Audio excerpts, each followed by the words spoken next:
விண்ணோடு மேளச்சத்தம் என்ன, மண்ணோடு சின்ன தூரல் என்ன,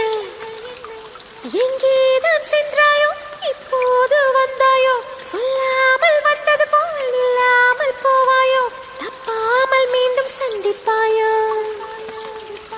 நீ வரும்போது